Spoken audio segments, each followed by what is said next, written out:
Ketemu kembali dengan Nyai Dewi Tanjung. Nah, teman-teman apa kabar? Semoga teman-temannya diberikan kesehatan panjang, umur murah rezeki, amin ya rabbal alamin. Nah, kemunculan Nyai kali ini ingin mencoba untuk memanggil arwahnya Joshua, karena banyak orang yang katanya bisa berkomunikasi dengan Joshua. Nah, Nyai ingin membuktikan, salah satunya katanya siapa? Si Mbak Rara. Mbak Raranya jujur ya, dari awal Mbak Rara ini muncul, Nyai cuma percaya dia waktu di Mandalika, tapi setelah itu tidak. Ya, kalau di Mandalika mungkin bisa saja itu hanya kebetulan juga, makanya hujan bisa berhenti. Nah, terlalu banyak spekulasi-spekulasi dari orang-orang yang katanya bisa berkomunikasi dengan Joshua, tapi sekali lagi Nyai ingin mencoba dulu. Kalau betul-betul bisa dipanggil, biasanya orang yang meninggalnya tidak wajar atau mati dibunuh seperti ini, arwahnya itu dalam posisi kebingungan karena belum waktunya dia meninggal tapi dihabisi. Nyai akan coba manggil. Kalau memang bisa kita panggil, kita akan bisa berkomunikasi. Tapi kalau tidak, mungkin memang kita tidak boleh memaksa arwahnya untuk hadir. Ya, ini Nyai pakai salah satu dari minyak yang memang dibutuhkan untuk memanggil orang-orang yang memang harus dipanggil ya.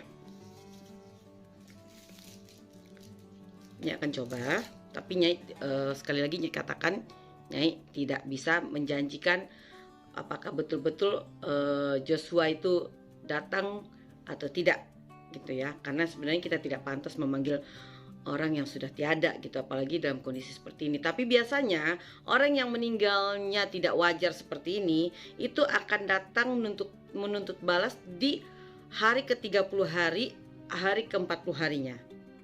Jadi hitungannya 30 hari, 40 hari. Itu dia akan datang kepada orang yang melakukan pembunuhan kepada dirinya. Itu biasa terjadi ya. Nyai bukan menakut-nakuti loh, ini bukan gitu loh. Nyai akan coba berkomunikasi. Semoga Joshua mau dipanggil. Insya Allah, mudah-mudahan ya. Nyai tidak bisa berjanji gitu. Cuma Nyai berusaha.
Seperti yang dikatakan tadi, tidak mudah ternyata untuk menghadirkan Joshua di sini ya, karena dia masih di alam kebingungan, di alam kesedihan, dan Nyai merasakan seperti kakek dari ibunya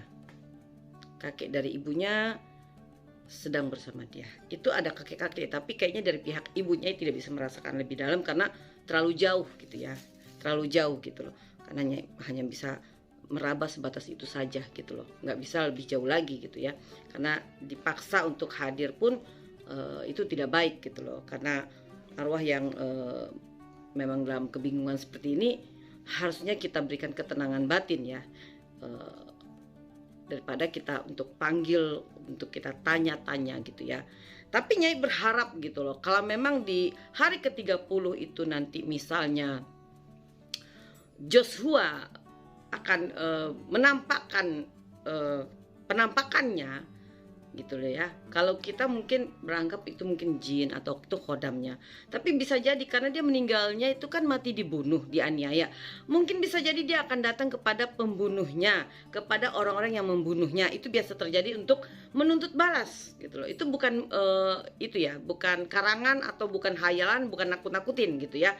Biasanya roh-roh yang arwah-arwah yang semestinya dia meninggal sudah waktunya tapi dihabisi sebelum waktunya, itu akan datang menuntut balas karena dia akan bertanya, kenapa saya dihabisi, kenapa saya dibunuh gitu loh. Nah, kita lihat aja 30 hari, 40 hari dan berapa waktu ke depan itu pasti dari beberapa orang yang ikut terlibat dalam kasus penganiayaan sampai menghabisi nyawa Joshua ini akan mengalami depresi berat, akan ketakutan, dan dia akan mungkin akan berbicara. Mudah-mudahan akan berbicara ya. Karena biasanya orang dengan rasa takut yang besar, yang memang dia bukan pemain dan dia bukan orang jahat, tapi dipaksa jahat untuk melakukan kejahatan, maka hati nuraninya akan muncul. Ya, dan Nyai pastikan itu. Dan kemungkinan kasus ini jujur Nyai rasakan kasus ini tidak bisa selesai begitu cepat. Karena ternyata ada konspirasi besar juga di balik ini ya. Dan pertaruhannya jabatan beberapa pejabat. Ya kan? Nah, di sini bentar.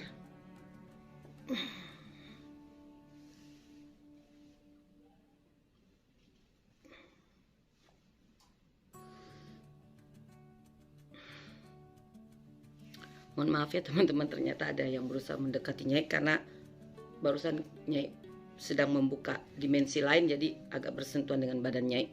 Nah, kemunculan Nyai ini bukan untuk menakut-nakuti, bukan, hanya untuk memberikan sebuah peringatan saja gitu loh kepada para pelaku.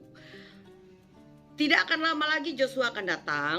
Mungkin dia akan bertanya entah dalam wujud apa, entah dalam mimpi, atau dia datang langsung mewujud di depan orang yang melakukan kejahatan pada dia. Biasanya begitu ya. Dan biasanya dari beberapa orang pelaku ini, kalau Nyai jujur melihat ini, beberapa pelaku ini lebih dari 3. Pelakunya lebih dari 3. Dan yang menembak kepala itu dalang utamanya ya. Nah itu mudah-mudahan terkuak, tapi agak lambat ya. Karena akan banyak settingan, akan banyak konspirasi, akan banyak pesanan, akan banyak apa ya, kalau Nyai bilang itu kita untuk mendapatkan kebenaran, keadilan yang hakiki agak mustahil. Tapi mudah-mudahan apabila betul apa yang Nyai rasakan barusan, si pelaku, betul-betul pelaku utamanya bisa dikuak, bisa ditangkap. Nah, bukan pelaku boneka. Yang Nyai takutkan adalah adanya pelaku boneka, yaitu orang yang diminta untuk menjadi pelaku dan dibayar untuk mempertanggungjawabkan perbuatan orang lain ya. Nah, Nyai berharap keadilan, kebenaran akan terungkap atas izin Allah Subhanahu wa taala.